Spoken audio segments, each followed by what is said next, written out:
Hello students, मैं Prince Kumar आप सभी को स्वागत करता हूं एसएससी जीडी कांस्टेबल क्लास में। आज का क्लास आप सभी के लिए most important and selected class GK GS का होने वाला है। सभी प्रश्न आप सभी के एग्जाम बेस्ड कंटेंट तैयार किया गया है, तो सभी विद्यार्थी सभी प्रश्न को लगाना, एक भी प्रश्न को मिस ना करना, क्योंकि यहाँ से हर एक प्रश्न आप सभी को 2 नंबर दिलाने की क्षमता रखता है।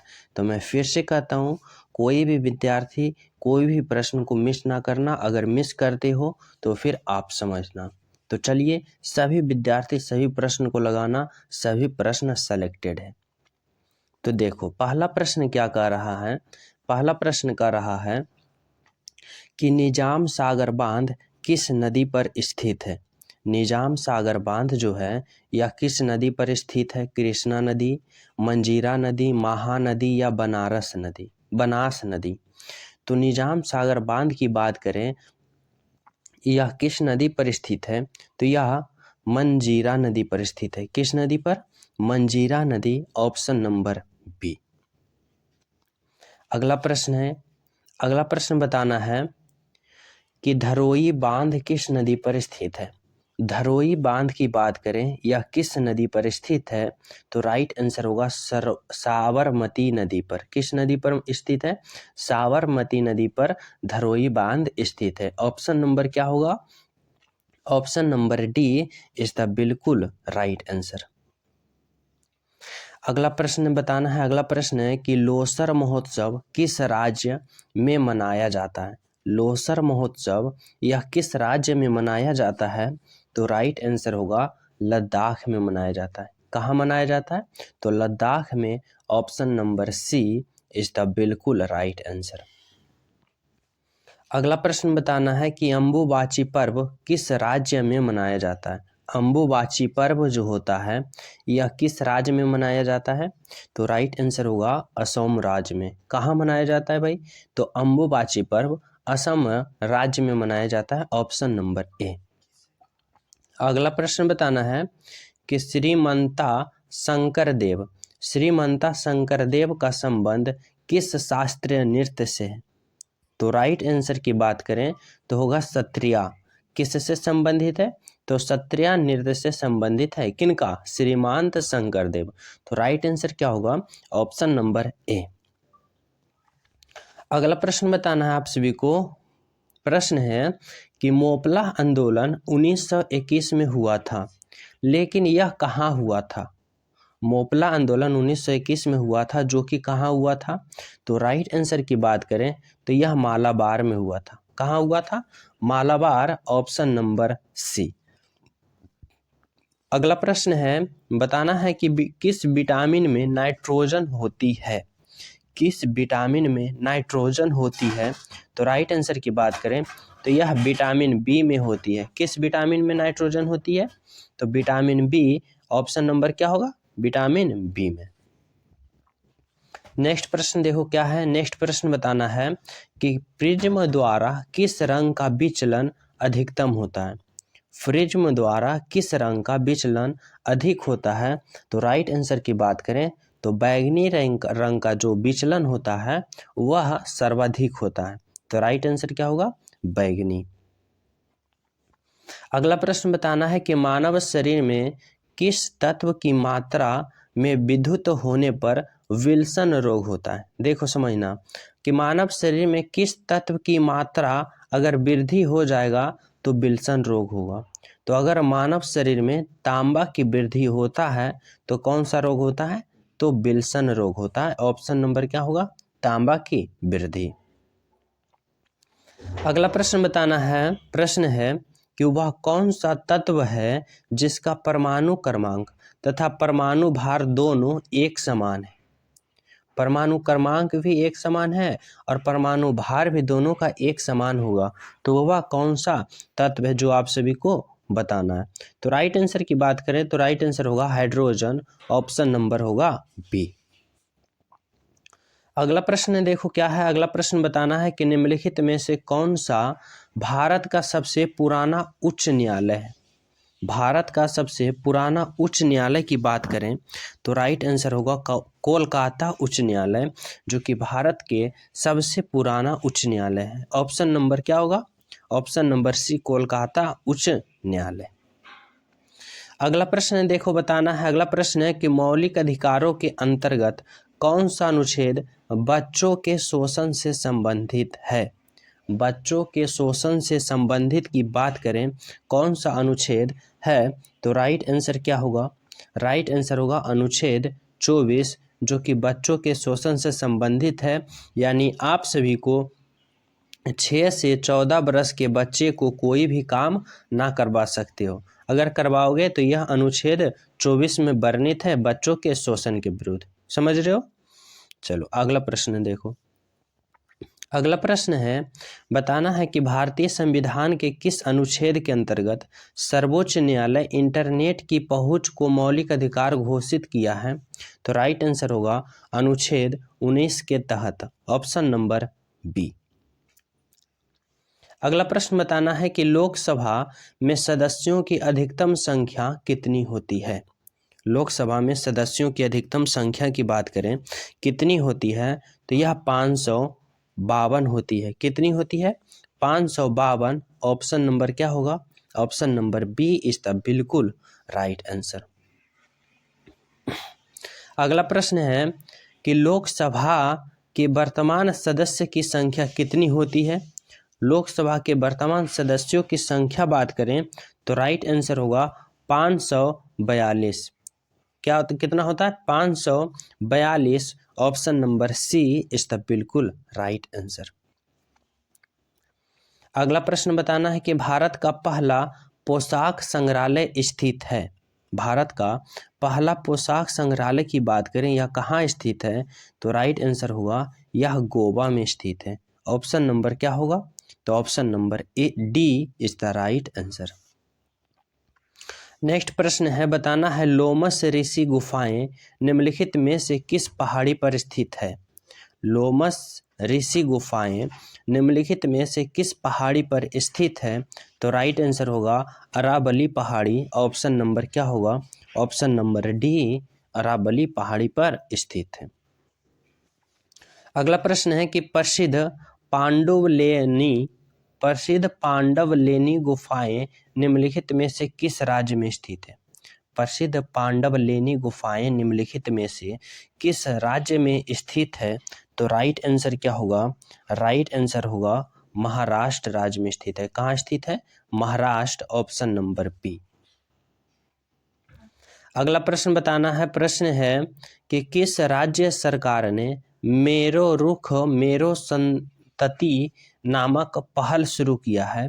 तो राइट आंसर होगा यह सिक्किम राज्य ने शुरू किया है। राइट आंसर क्या होगा? ऑप्शन नंबर ए सिक्किम राज्य।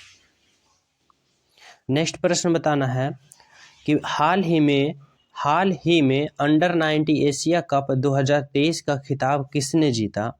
तो हाल ही में अंडर 90 एशिया कप का खिताब 2023 जीतने वाला देश कौन था? तो राइट आंसर होगा वह बांग्लादेश था। ऑप्शन नंबर क्या होगा? ऑप्शन नंबर ए बांग्लादेश। अगला प्रश्न बताना है कि भारत की पहली महिला टेस्ट अंपायर हाल ही में कौन बनी? तो राइट आंसर क्या होगा? राइट आंसर होगा ऑप्शन नंबर क्या? ऑप्शन नंबर होगा option number C Brinda Rathi होगा। क्या होगा? भारत की पहली महिला टेस्ट अंपायर हाल ही में कौन बनी? तो बृंदा राठी। ऑप्शन नंबर क्या होगा? Option number C is the right answer. अगला प्रश्न बताना है। अगला प्रश्न दिया गया है कि हाल ही में रेलवे सुरक्षा बल का महानिर्देशक नियुक्त किया गया है। हाल ही में रेलवे सुरक्षा बल का महानिर्देशक नियुक्त किसे किया गया है? तो राइट आंसर क्या होगा? राइट आंसर होगा मनोज यादव। मनोज यादव को हाल ही में रेलवे सुरक्षा बल का महानिर्देशक नियुक्त किया है। ऑप्शन नंबर ए। अगला प्रश्न बताना है कि राष्ट्रीय आम दिवस किस दिन को मनाया जाता है? तो राष्ट्रीय आम दिवस की बात करें तो यह 22 जुलाई को मनाया जाता है। कब मनाया जाता है? 22 जुलाई। ऑप्शन नंबर क्या होगा? Option number B. अगला प्रश्न बताना है खजुराहो का प्रसिद्ध मंदिर कहाँ स्थित है। खजुराहो का प्रसिद्ध मंदिर की बात करें तो यह कहाँ स्थित है, तो यह स्थित है मध्य प्रदेश में, ऑप्शन नंबर सी। अगला प्रश्न बताना है नादिर शाह कहाँ का शासक था। नादिर शाह कहाँ का शासक था, तो यह ईरान का शासक था। कहाँ का शासक था, ईरान का। ऑप्शन नंबर क्या होगा, ऑप्शन नंबर डी। अगला प्रश्न है बताना है कि सामूगढ़ का युद्ध कब हुआ था। सामूगढ़ का युद्ध की बात करें यह कब हुआ था, तो यह 1658 ईस्वी में हुआ था। कब हुआ था, 1658। ऑप्शन नंबर क्या होगा, ऑप्शन नंबर ए। अगला प्रश्न बताना है कि भारत का अंतिम मुगल सम्राट बहादुर शाह जफर द्वितीय का मकबरा कहाँ स्थित है। बहादुर शाह जफर द्वितीय का मकबरा की बात करें तो यह रंगून म्यांमार में स्थित है। कहाँ, Rangoon Myanmar, option number B. अगला प्रश्न है कि नादिर शाह ने भारत पर आक्रमण कब किया था। नादिर शाह ने भारत पर आक्रमण कब किया था, तो राइट आंसर क्या होगा, राइट आंसर होगा यह 1739 ईस्वी में भारत पर आक्रमण किया था। कौन, नादिर शाह, 1739। अगला प्रश्न है कि सलहर का युद्ध कब हुआ था। बताना है सलहर का युद्ध कब हुआ था, तो यह हुआ था 1600 कितना में, 1672 ईस्वी, ऑप्शन नंबर डी, 1672। अगला प्रश्न देखो क्या है। अगला प्रश्न है विश्व का सबसे बड़ा महासागर कौन सा है। विश्व का सबसे बड़ा महासागर की बात करें तो राइट आंसर होगा प्रशांत महासागर, जो विश्व का सबसे बड़ा महासागर है, ऑप्शन नंबर ए। अगला प्रश्न बताना है अर्जुन पुरस्कार की शुरुआत किस वर्ष हुई थी। अर्जुन पुरस्कार की शुरुआत किस वर्ष हुई थी, तो राइट आंसर क्या होगा, राइट आंसर होगा कि 1961 ईस्वी में अर्जुन पुरस्कार की शुरुआत हुई थी, ऑप्शन नंबर बी। नेक्स्ट है कि भारत का सर्वोच्च खेल पुरस्कार कौन सा है। भारत का सर्वोच्च खेल पुरस्कार कौन सा है, तो राइट आंसर होगा मेजर ध्यानचंद खेल रत्न पुरस्कार, ऑप्शन नंबर सी। अगला प्रश्न है कि ज्ञानपीठ पुरस्कार किस क्षेत्र से संबंधित है। ज्ञानपीठ पुरस्कार जो यह खेल है यह किस क्षेत्र से संबंधित है। ज्ञानपीठ पुरस्कार है यह किस क्षेत्र से संबंधित है। बताना है सिनेमा, कृषि, विज्ञान या साहित्य, तो राइट आंसर होगा यह जो ज्ञानपीठ पुरस्कार है यह साहित्य से संबंधित है। किससे, साहित्य से, ऑप्शन नंबर क्या होगा, ऑप्शन नंबर डी। अगला प्रश्न बताना है रणजी ट्रॉफी का संबंध किस खेल से है। रणजी ट्रॉफी का संबंध की बात करें यह क्रिकेट खेल से है। किस खेल से है, क्रिकेट से है, ऑप्शन नंबर ए। अगला प्रश्न है एक्जिमा रोग किस अंग को प्रभावित करता है। एक्जिमा रोग जो है यह किस अंग को प्रभावित करता है, तो यह त्वचा को प्रभावित करता है। किसको प्रभावित करता है, त्वचा को प्रभावित करता है, ऑप्शन नंबर बी। अगला प्रश्न है रेडियो एक्टिवता की परिघटना की खोज किसने की थी। रेडियो एक्टिवता की परिघटना का खोज किसने की थी, तो राइट आंसर क्या होगा, राइट आंसर होगा हेनरी वेकेलर ने, हेनरी वेकवेरल ने, ऑप्शन नंबर क्या होगा, ऑप्शन नंबर डी। अगला प्रश्न बताना है कि लाल किला का निर्माण किसने करवाया था। लाल किला का निर्माण किसने करवाया था, तो राइट आंसर होगा शाहजहां ने करवाया था। ऑप्शन नंबर क्या होगा, option number A, Shahjahan. Next प्रश्न बताना है कि भारत में समुद्र तट रेखा वाले राज्यों की संख्या बताना है। समुद्र तट जो समुद्र के किनारे हैं वाले राज्यों की संख्या की बात करें तो राइट आंसर होगा 8 राज्य, ऑप्शन नंबर बी। अगला प्रश्न है कि विटामिन डी की कमी से कौन सा रोग होता है। विटामिन डी की कमी से कौन सा रोग होता है, तो राइट आंसर होगा रिक्टेस, ऑप्शन नंबर सी।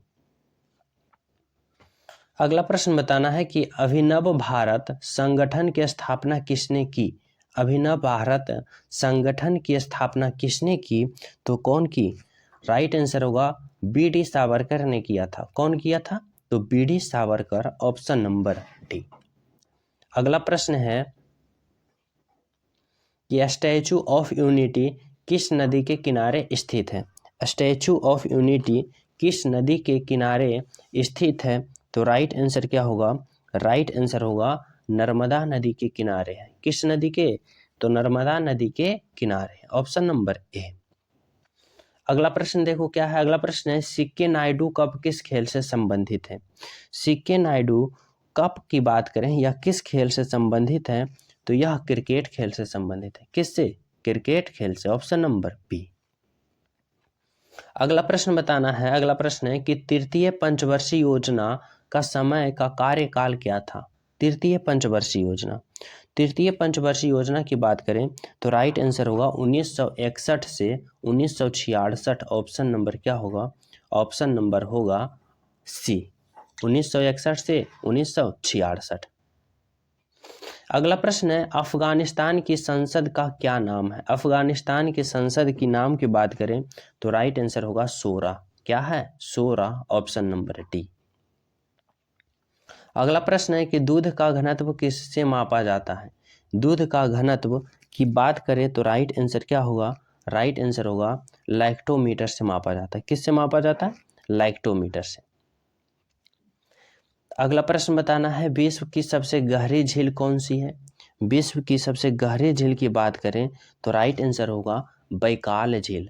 बैकाल झील जो कि विश्व की सबसे गहरी झील है। अगला प्रश्न है रोहतांग दर्रा किस राज्य में स्थित है। रोहतांग दर्रा किस राज्य में स्थित है, तो राइट आंसर क्या होगा, राइट आंसर होगा हिमाचल प्रदेश में स्थित है, ऑप्शन नंबर सी, हिमाचल प्रदेश। नेक्स्ट प्रश्न है कि निम्नलिखित में से किस नदी को दक्षिण की गंगा कहा जाता है। दक्षिण की गंगा हम किस नदी को कहते हैं, तो हम गोदावरी नदी को कहते हैं, ऑप्शन नंबर क्या होगा, ऑप्शन नंबर डी, गोदावरी नदी। अगला प्रश्न है कि बतुकम्मा उत्सव किस राज्य से संबंधित है।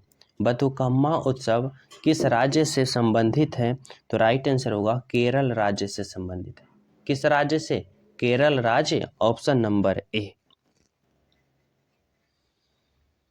अगला प्रश्न है बताना है दक्षेक जिसे हम सार्क कहते हैं का मुख्यालय कहाँ स्थित है। सार्क का मुख्यालय कहाँ स्थित है, न्यूयॉर्क, काठमांडू, कोलंबो या नई दिल्ली। तो इस प्रश्न का राइट आंसर आप लोग सभी विद्यार्थी ईमानदारी पूर्वक कमेंट में बताना कि सार्क का मुख्यालय कहाँ है, और सभी प्रिय स्टूडेंट्स इसका राइट आंसर अभी तुरंत कमेंट में करना। और जो न्यू हो, चैनल पे पहली बार हो, चैनल सब्सक्राइब कर लेना, बेल आइकन दबा लेना, क्योंकि ऐसा इंपॉर्टेंट प्रश्न का सीरीज पहुंचना आप सभी के पास इम्पोर्टेंट है, क्योंकि अति आवश्यक है, समझ लो। तो साथ ही टेलीग्राम लिंक डिस्क्रिप्शन में वहाँ भी ज्वाइन हो जाना, और सभी विद्यार्थी वीडियो को लाइक एंड शेयर जरूर करना, और अंत में प्यारा सा कमेंट करना। मिलते हैं आप सभी को अगली क्लास में, जब तक सभी को हमारे तरफ से जय हिंद।